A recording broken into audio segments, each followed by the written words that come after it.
Hero ગમે એટલો મોંઘો હોય પણ વીંટીમાં જડવો હોય ને તો સોનું જોઈએ. એમ ઠાકોરજી આપણા હીરા છે, પણ અહીં જડાય ને પછી એની કિંમત ખબર પડે. ત્યાં સુધી હીરાને હાંચવી રાખીએ તિજોરીમાં, ત્યાં સુધી પહેરાય તો નહીં.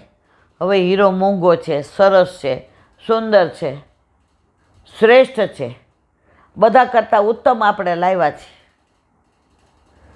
પણ જડાવવાના પૈસા નથી, જોઈને મૂકી દઈએ. જડાવીએ એટલે બધા હરી લાવે, તો જડાવવાના પૈસા નથી એટલે ભાવ નથી. જ્યારે ભાવ પ્રગટ થશે, ઉત્પન્ન થશે ને પછી એ હીરાની કિંમત કેવી વધશે. એમ સર્વદા સર્વભાવે ન ભજનીયો વ્રજાતિ પર. તેથી સર્વભાવથી દરેક રીતે એ મહાપ્રભુજીનો સદૈવ આશ્રય કરો. એ મહાપ્રભુજીમાં અનન્ય વિશ્વાસવાળા મનુષ્યોને એ ફળ સિદ્ધ થશે. કયું? માનસીનું ફળાત્મક. પણ વિશ્વાસ દ્રઢ કોનામાં રાખવાનો? વલ્લભમાં. જ્યાં સુધી તમને એનામાં દ્રઢ વિશ્વાસ નથી ત્યાં સુધી તમે ગમે એટલું કરો. દયારામભાઈના ચંદ્રાલા લેશો ત્યારે આવશે કે ગાયને દોવો તો દૂધ નીકળે, બળદને નો દોવાય મારા વાલા. આપણે ઠાકોરજીને છોડીને બળદ દોવા જાય ચારે બાજુ, અને પછી કહે સાનુભાવ. શું સાનુભાવ કરાવે? દોવો ગાયને. બોલો હરિરાય મહાપ્રભુજી કી.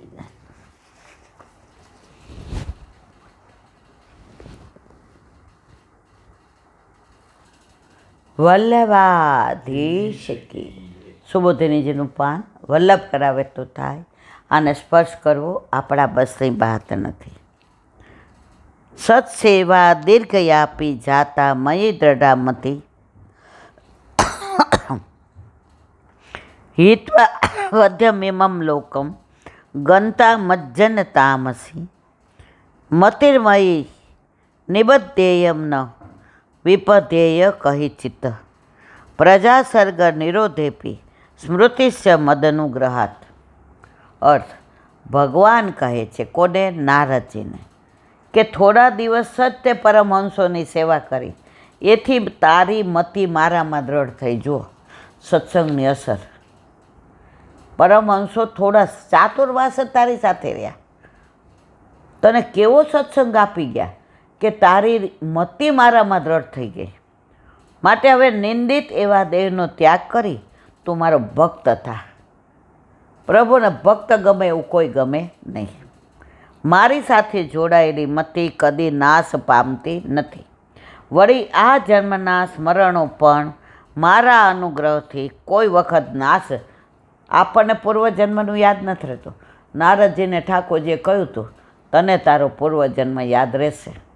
તો અત્યારે બ્રહ્મર્ષિ થયા છતાંય, બ્રહ્માજીના માનસ પુત્ર થયા છતાંય, નારાયણ નારાયણ કરવા છતાંય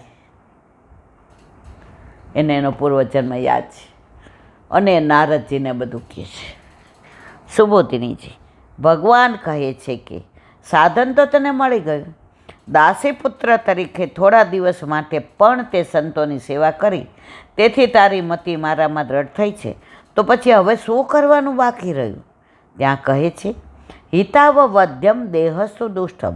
આ દેહ દુષ્ટ છે, એ દેહનો નાશ થશે પછી તને મારા દર્શન થશે.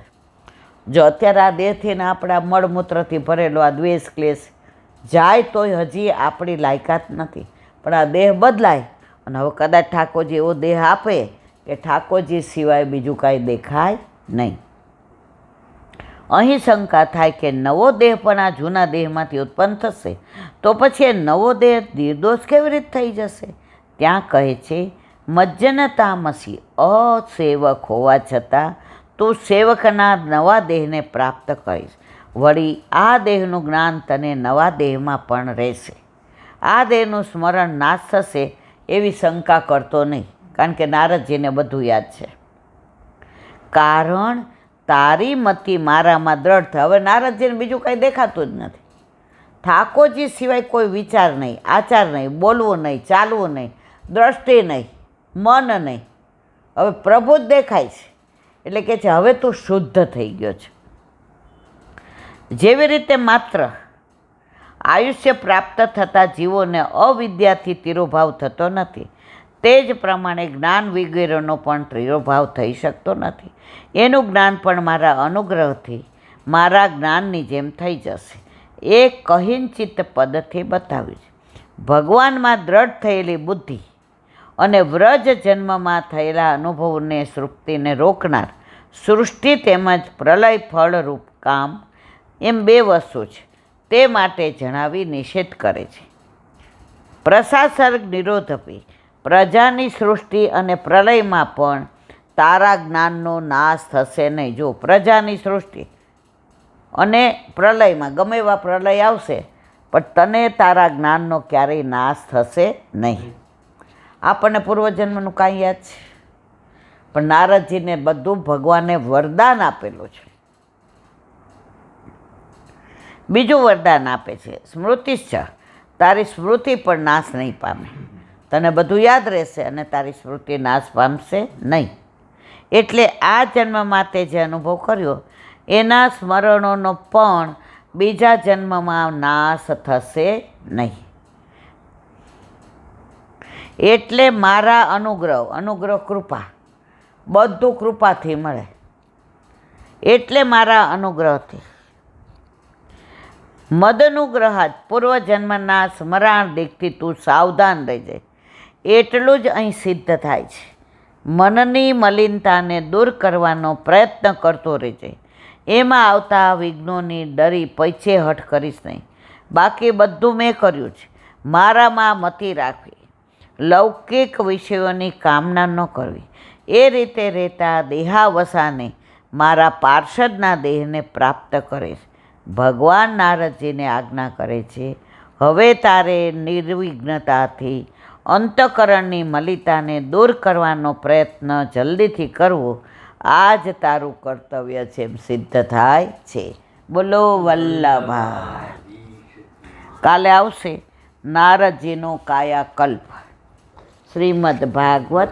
અને મારા ગુરુદેવને દંડવત प्रणाम करूँ. चंद्र सरोवर पे सूरदास जी के द्वार पे मेरा दंडवत प्रणाम. सुरभि कुंड पे परमानंदास जी के द्वार पे मेरा दंडवत प्रणाम. जमुनावता पे संकर्षण कुंड पे कुंभनदास जी के द्वार पे मेरा दंडवत प्रणाम. बिरछू कुंड पे कृष्णदास जी के द्वार पे मेरा दंडवत प्रणाम. कदम खंडी पे गोविंद स्वामी के द्वार पे मेरा दंडवत प्रणाम. अप्सरा कुंड पे चित्त स्वामी के द्वार पे मेरा दंडवत प्रणाम. मानसी गंगा पे नंददास जी के द्वार पे मेरा दंडवत प्रणाम. रुद्र कुंड पे छत्रपुत्र दास जी के द्वार पे मेरा दंडवत प्रणाम. व्रज विलास व्रजनी गोपिकाओने मारा दंडवत प्रणाम. હે વલ્લભ, સવારથી અત્યાર સુધી સેવા સ્મરણ સત્સંગ જે પણ તે કરાવ્યું તે તારા ચરણારવિંદમાં સમર્પણ કરું છું. ભૂલ અપરાધ થઈ હોય તો ક્ષમા કરજો. બોલો વલ્લભાધીશ કી જય. દ્રઢ ચરણ કેરો ભરોસો, દ્રઢ ચરણ કેરો. શ્રી વલ્લભ ચંદ્ર છટાવીન સબ જુગ માય અંધેરો ભરોસો, દ્રઢ ચરણ કેરો. साधन और नहीं कली में जासो हो निवेरो.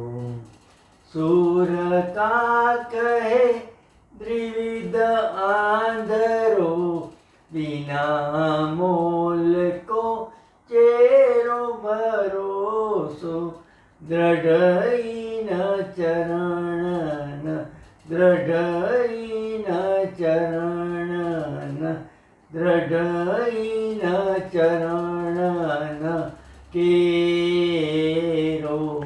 શ્રી વલ્લભાધીશ.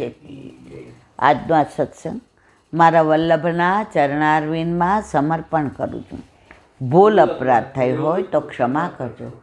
આ મારા વલ્લભની વાણી અને ભૂલ હોય મારી. બોલો વલ્લભાધીશ કી જય. બધાય વૈષ્ણવને બેસતા મહિનાના જાજા કરે. જય શ્રી કૃષ્ણ.